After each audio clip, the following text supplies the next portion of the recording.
প্রিয় দর্শক, কম কাপড় ব্যবহার করে যারা কামিজ তৈরি করতে চান তারা এই ভিডিওটি মনোযোগ সহকারে দেখুন। দর্শক, একটি কামিজ তৈরি করার জন্য কামিজটি যতটুকু লম্বা হয় সেলাই মার্জিনের জন্য 1 ইঞ্চি এক্সট্রা কাপড় রেখে লাম্বার ডাবল কাপড় নিতে হয় কামিজটি তৈরি করার জন্য, এবং একটি 3/4 হাতা তৈরি করার জন্য হাফ গজ কাপড় প্রয়োজন হয়।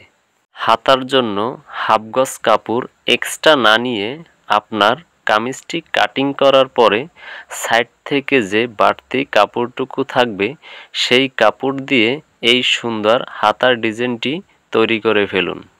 প্রথমে আমরা হাতাটি কাটিং করে নেব। এই হাতার কাপড়টুকু কামিজের সাইড থেকে যেহেতু নিয়েছি সেই জন্য হাতায় জোড়া পড়বে। তো এই জোড়াটি আমরা স্বাভাবিক নিয়মে সেলাই দিলে দেখতে সুন্দর হয় না। তো আমরা একটু কষ্ট হলেও যদি এই ডিজাইনটি আমরা করে নিতে পারি, বা এই ডিজাইনটি যদি এই কামিজটি যদি আপনি কাস্টমারের জন্য তৈরি করেন, তো কাস্টমারও খুশি হবে, প্লাস আপনার হাফ গজ কাপড়ও বেঁচে যাবে এবং আপনি মজুরিও একটু বাড়িয়ে নিতে পারবেন। ডিজাইনটি করার জন্য একটি বিষয় খেয়াল রাখবেন, যেন হাতার কাপড় এবং যে কাপড়টি দিয়ে এই ডিজাইনটি করবেন সেই কাপড়টি যেন চড়ক কালার হয়, বা ওই কাপড়টার উপরে রাখলে অনেক সুন্দর দেখতে, অনেক সুন্দর হয়। সেই বিষয়টি খুবই গুরুত্বপূর্ণ এবং খেয়াল রাখবেন।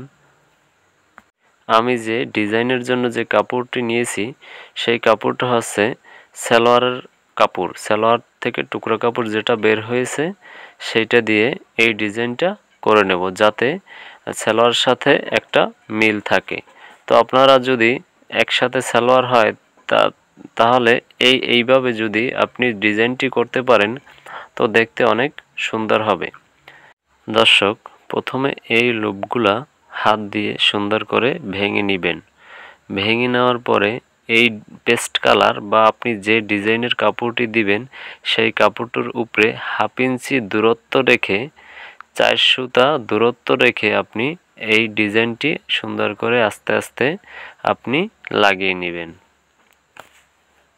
প্রিয় দর্শক, আপনি যদি আমার এই ভিডিওটি ফেসবুক পেজ থেকে দেখেন এবং নিত্য নতুন সেলাই রিলেটেড ভিডিও পেতে পেজটি ফলো দিয়ে সাথে থাকুন।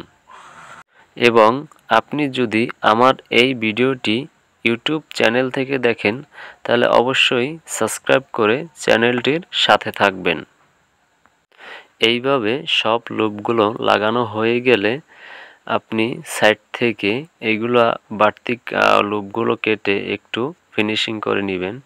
মনে রাখবেন, কাজে যত ফিনিশিং ভালো দিতে পারবেন তত ডিজাইনটি সুন্দর হবে। তো এরপরে হাতার কাপড়টি আমরা সাইড থেকে একটু করে ভেঙে নিয়েছি 2 সুতো বা 3 সুতার মতো। ভেঙে নেওয়ার পরে এই ডিজাইনটির এক সাইড থেকে ধরে সেলাই শুরু করতে হবে। একদম কাপড়টির লবে রেখে আপনি সেলাইটি দিয়ে নেবেন। একটু লক্ষ্য করে দেখুন, খেয়াল করে দেখলে আপনি কাজটি খুবই তাড়াতাড়ি বুঝে যাবেন বা আপনার পরবর্তীতে করতে সুবিধা হবে। তো এক সাইডের সেলাই দেওয়া হয়ে গেছে। এরপরে বিপরীত পাশের যে পাটটা এইটা এনে আপনি সুন্দর করে আগে মেপে নেবেন এবং কতটুকু ফাঁকা রাখলে দেখতে সুন্দর হয় তো সেটা ওইভাবে আপনি করে নেবেন। এইখানে আমি হাফ ইঞ্চি ফাঁকা রেখে সেলাইটা দিয়েছি, কারণ এই ফাঁকা জায়গায় একটি করে পুঁতি বসিয়ে নিব, তো ডিজাইনটি দেখতে আরও সুন্দর হবে। তো হাফ ইঞ্চির কম যদি ফাঁকা রাখি তো ডিজাইন পুঁতিটি বসানোর পরে আর ফাঁকা থাকে, জায়গা কম থাকে, এই কারণে দেখতে অতটা সুন্দর হবে না। এই জন্য আপনারাও হাফ ইঞ্চি ফাঁকা রাখবেন, ফাঁকা রেখে একটি করে পুঁতি বসিয়ে নেবেন। এরপরে হাতার মাথায় তো খালি যদি সেলাই দিয়ে নেই তো দেখতে সুন্দর হয় না।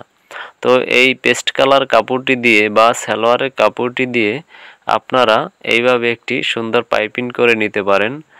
তো পাইপিংয়ের জন্য এইভাবে একটু চিকন করে সেলাইটির কাপড় বাড়তি কাপড়টি কেটে নেবেন, নয়তো যদি ওইভাবে রেখে দেন পাইপিংটি অনেক মোটা হয়ে যায়।